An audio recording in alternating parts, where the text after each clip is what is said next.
هو الذي أرسل رسوله بالهدى ودين الحق ليظهره على الدين كله وكفى بالله شهيدا. وہی تو ہے جس نے اپنے پیغمبر کو ہدایت کی کتاب اور دین حق دے کر بھیجا تاکہ اس کو تمام دینوں پر غالب کرے، اور حق ثابت کرنے کے لیے اللہ ہی کافی ہے.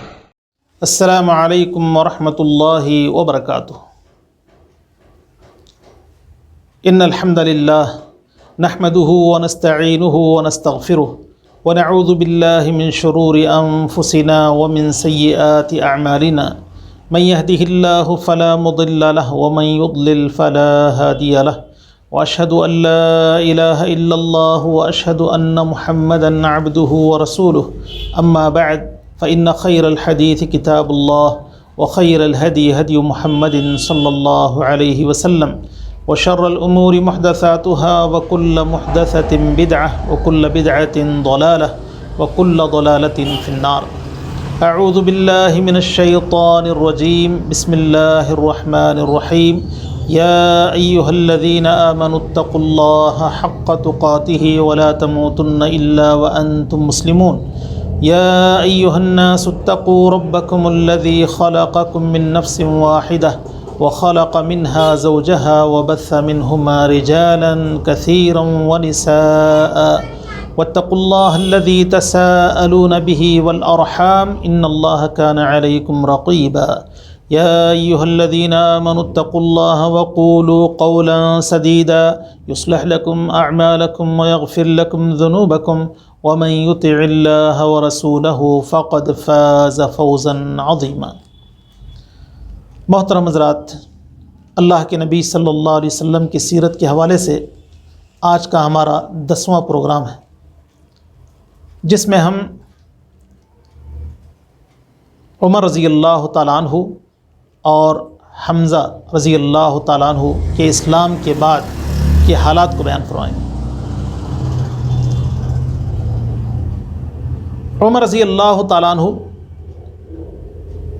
اور حمزہ رضی اللہ تعالیٰ عنہ جب مسلمان ہو گئے تو مسلمانوں کو کسی قدر اطمینان حاصل ہوا.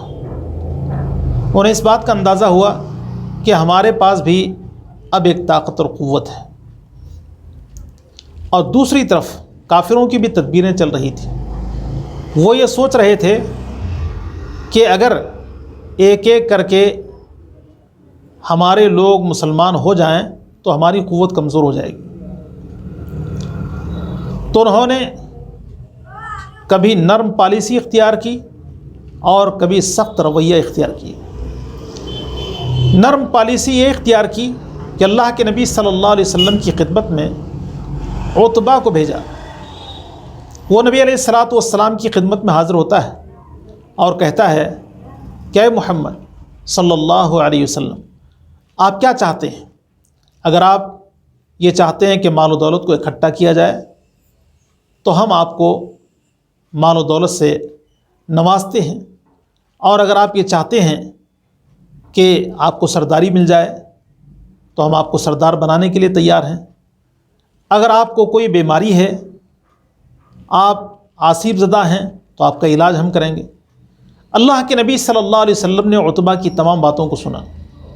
پھر آپ علیہ الصلاۃ والسلام نے کہا کہ اب میں سنا سکتا ہوں. تو عتبہ نے کہا کہ آپ سنائیے. رسول اللہ صلی اللہ علیہ وسلم نے سورہ فصلت کی آیات کو پڑھنا شروع کی، اور جب عذاب کی آیتوں پر ہمارے نبی صلی اللہ علیہ وسلم پہنچے تو عتبہ نے کہا کہ بس کیجیے. تو یہ ایک نرم پالیسی ہے. اس کے ساتھ ساتھ سخت رویہ یہ تھا کہ وہ لوگ مسلمانوں پر کچھ ایسا شکنجہ کسنا چاہتے تھے اور اللہ کے نبی صلی اللہ علیہ وسلم کے ساتھ ایسا معاملہ کرنا چاہتے تھے کہ آپ علیہ الصلاۃ والسلام کی دعوت رک جائے. ابو طالب نے خطرہ محسوس کیا، اپنے خاندان کے لوگوں کو اکٹھا کیا. خاندان بنو ہاشم اور خاندان بنو مطلب کو اکٹھا کی اور ان سے کہا کہ مجھے ایسا محسوس ہوتا ہے کہ لوگ میرے بھتیجے محمد کے بارے میں کوئی برا سلوک کر بیٹھے، کیا تم میرا ساتھ دو گے؟ تو خاندان کے لوگوں نے کہا کہ ہم ضرور ساتھ دیں گے، ایسا نہیں ہو سکتا کہ ہماری موجودگی میں ہمارے خاندان کے ایک آدمی کو کوئی پکڑ لے اور اس کو قتل کر دے۔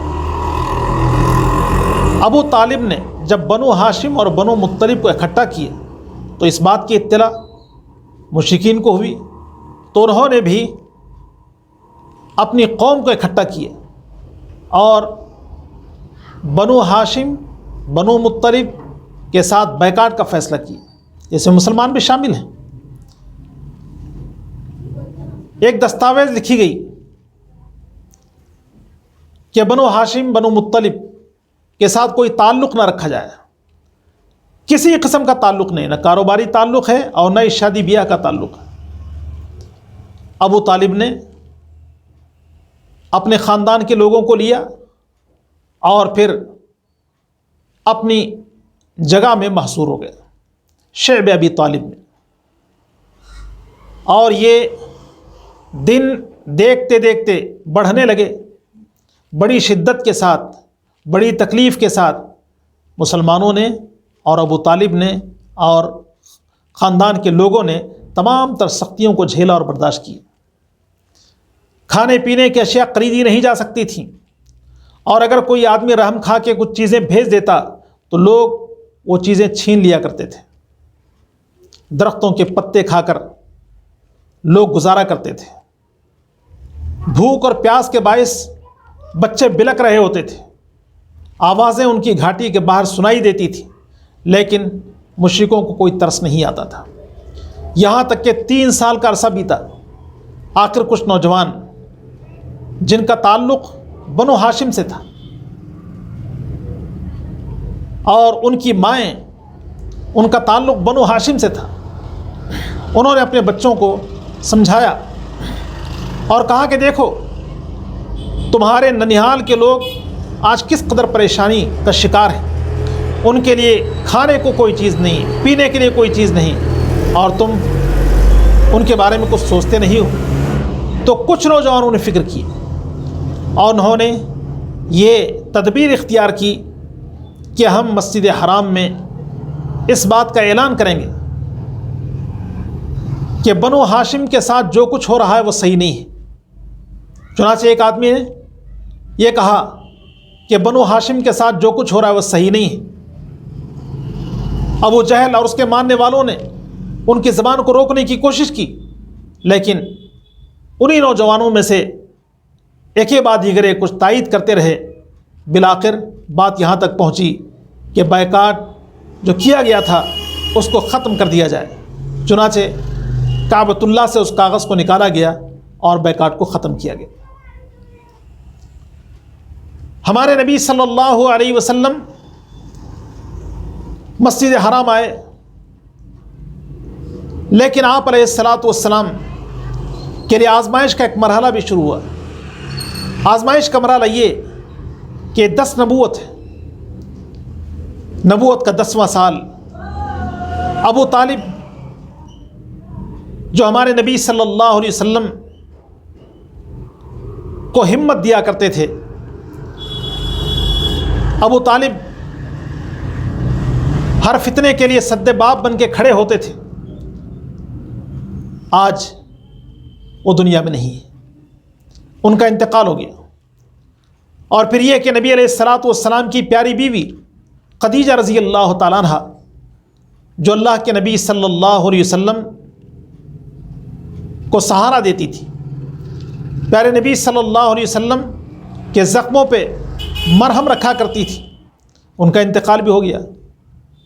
تو اللہ کے نبی صلی اللہ علیہ وسلم کے لیے آزمائش کا ایک مرحلہ ہے۔ لوگوں کو ہمت آ گئی اور انہوں نے ہمارے نبی صلی اللہ علیہ وسلم کے خلاف سازشیں کرنا شروع کی، اور ہمارے نبی صلی اللہ علیہ وسلم نے بھی یہ فیصلہ کیا کہ اب مکہ میں میرا رہنا دوبھر ہو گیا ہے۔ چنانچہ نبی علیہ الصلاۃ والسلام نے زید بن حارثہ کو اپنے ساتھ لیا اور طائف کی طرف روانہ ہو گئے۔ آپ کو اس بات کی امید تھی کہ طائف کے لوگ آپ کی بات کو مان لیں گے، لیکن وہاں کے سرداروں نے آپ کی بات کو نہیں مانا، ساتھ ہی یہ کہا کہ آپ ہمارے اس علاقے سے نکل جائیں۔ کچھ اوباشوں اور بدماشوں کو نبی علیہ الصلاۃ والسلام کے پیچھے لگایا، انہوں نے اللہ کے نبی صلی اللہ علیہ وسلم کو برا بھلا کہا، اور نبی علیہ الصلاۃ والسلام پر پتھر پھینکے، یہاں تک کہ نبی علیہ الصلاۃ والسلام کا مبارک جسم لہو لہان ہو گیا۔ زید بن حارثہ نے آپ کو سہارا دیا اور ایک باغ میں بٹھا دیا۔ عتبہ اور شیبہ کا غلام عداس، عتبہ اور شیبہ نے ہمارے نبی صلی اللہ علیہ وسلم کے لیے کچھ انگوریں بھیجا۔ خادم عداس لے کے نبی علیہ الصلاۃ والسلام کی خدمت میں حاضر ہوا اور کہا کہ ہمارے مالک نے، ہمارے آقا نے یہ آپ کو تحفتاً دیا ہے۔ اللہ کے نبی صلی اللہ علیہ وسلم نے قبول کیا اور اللہ کا نام لے کے آپ نے کھانا شروع کیا۔ عداس کو بڑا تعجب ہوا، اس نے کہا کہ آپ کیا کہہ رہے ہیں؟ یہاں تو کوئی نہیں کہتا اس طرح کا جملہ۔ اللہ کے نبی صلی اللہ علیہ وسلم نے کہا تم کون ہو؟ تو اس نے کہا کہ میں نینوا کا رہنے والا ہوں۔ تو اللہ کے نبی نے بیان فرمایا کہ یونس کے شہر کے ہو؟ تو اس نے کہا کہ آپ کو کیسے پتا کہ میں یونس کے علاقے کا ہوں؟ یونس علیہ السلام سے آپ کی کیا نسبت ہے؟ تو رسول اللہ صلی اللہ علیہ وسلم نے بیان فرمایا کہ یونس اللہ کے نبی تھے اور میں بھی اللہ کا نبی ہوں، تو اس طرح وہ میرے بھائی ہیں۔ عقیدت میں عداس ہمارے نبی صلی اللہ علیہ وسلم کے ہاتھ چومنے لگا۔ عتبہ اور شیبہ پریشان ہیں کہ ہم نے تو صرف اس کو انگوریں دینے کے لیے کہا تھا اور یہ تو ان کے ہاتھ چوم رہا ہے۔ رسول اللہ صلی اللہ علیہ وسلم طائف سے روانہ ہوئے۔ آپ علیہ الصلاۃ والسلام قرن الثعالب نامی مقام پر پہنچے کہ پہاڑوں پر متعین فرشتے نبی علیہ الصلاۃ والسلام کی خدمت میں حاضر ہوئے اور جبریل علیہ السلام بھی ان کے ساتھ۔ جبریل علیہ السلام نے کہا کہ آپ کی قوم نے جو کچھ آپ کو کہا ہے اللہ تعالیٰ نے سن لیا، اور جو سلوک انہوں نے آپ کے ساتھ کیا ہے اللہ تعالیٰ نے دیکھ لیا۔ اے نبی، میرے ساتھ پہاڑوں پر متعین فرشتہ ہے، اگر آپ کہیں تو ان لوگوں کو ہلاک و برباد کیا جائے۔ رسول اللہ صلی اللہ علیہ وسلم نے بیان فرمایا کہ انہوں نے مجھے نہیں جانا، ہو سکتا ہے کہ ان کی نسل اللہ تعالیٰ کی عبادت کرنے والی بن جائے۔ اللہ تعالیٰ نے مجھے رحمت بنا کر بھیجا ہے، زحمت بنا کر نہیں بھیجا۔ اللہ کے نبی صلی اللہ علیہ وسلم وہاں سے آگے بڑھے، آپ نے وادی نقلہ میں قیام کیا۔ اللہ رب العالمین نے جنوں کا ایک قافلہ آپ کے پاس بھیجا۔ آپ علیہ الصلاۃ والسلام سے انہوں نے قرآن کو سنا، وہ ایمان لے آئے اور پھر اپنی قوم کی طرف پلٹے اور ان کو بھی اسلام اور ایمان کی دعوت دی۔ رسول اللہ صلی اللہ علیہ وسلم مکہ کے قریب آئے، ہیرا پہاڑی کے بالکل قریب ہیں۔ آپ علیہ الصلاۃ والسلام سے زید بن حارثہ نے کہا کہ اے اللہ کے نبی، اب ہمارا کیا ہوگا؟ اللہ کے نبی نے بیان فرمایا ڈرنے اور گھبرانے کی کوئی بات نہیں ہے، اللہ تعالیٰ ہمارے ساتھ خیر کا معاملہ کرے گا۔ پھر نبی علیہ الصلاۃ والسلام نے ہیرا پہاڑی کے پاس کھڑے ہو کر مکہ کے ایک سردار کے نام پیغام بھیجا کہ میں مکہ میں داخل ہونا چاہتا ہوں، آپ مجھے پناہ دیں۔ تو اس نے کہا کہ میں آپ کو پناہ نہیں دے سکتا۔ پھر ایک اور سردار کے نام اللہ کے نبی نے پیغام بھیجا، تو اس نے کہا کہ میں کلی پناہ آپ کو نہیں دے سکتا، میں اپنے دوستوں کے شر سے آپ کو بچا سکتا ہوں لیکن دشمنوں کے شر سے بچا نہیں سکتا۔ پھر آپ نے مطعم بن عدی کو پیغام دیا، تو مطعم بن عدی نے ہمارے نبی صلی اللہ علیہ وسلم کے پاس اپنے جوان بچوں کو بھیجا اور پھر ان کو یہ پیغام دیا کہ مکہ والوں سے کہیں کہ محمد صلی اللہ علیہ وسلم ہماری پناہ میں ہیں، لہٰذا کوئی آپ کے ساتھ برا سلوک نہ کرے۔ چنانچہ اللہ کے نبی صلی اللہ علیہ وسلم مکہ میں داخل ہوئے، مسجد حرام آپ آئے۔ نبی علیہ الصلاۃ والسلام کی ملاقات نجران کی عیسائیوں کے ساتھ ہوئی اور آپ علیہ الصلاۃ والسلام نے ان کے سامنے اللہ کا پیغام رکھا، وہ مسلمان ہو گئے۔ مکہ کے کافروں نے نجرانیوں کو پکڑا اور کہا کہ تم کیسے مسلمان ہوئے؟ تو انہوں نے کہا کہ ہم نے سچ اور حق کو دیکھا، مسلمان ہو گئے۔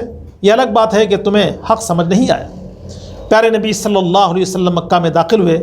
رسول اللہ صلی اللہ علیہ وسلم نے مکہ میں دعوت کا انداز بدل دیا۔ وہ دعوت کا انداز کیا تھا انشاءاللہ ہم آئندہ بیان کریں گے۔ اللہ تعالیٰ سے دعا ہے کہ اللہ ہم سب کو نبی علیہ الصلاۃ والسلام کی سیرت پڑھنے، سمجھنے اور آپ کی زندگی کو سوار نمونہ بنانے کی توفیق عطا فرمائے۔ آمین وآخر دعوانا الحمد للہ رب العالمین۔ والسلام علیکم ورحمۃ اللہ وبرکاتہ۔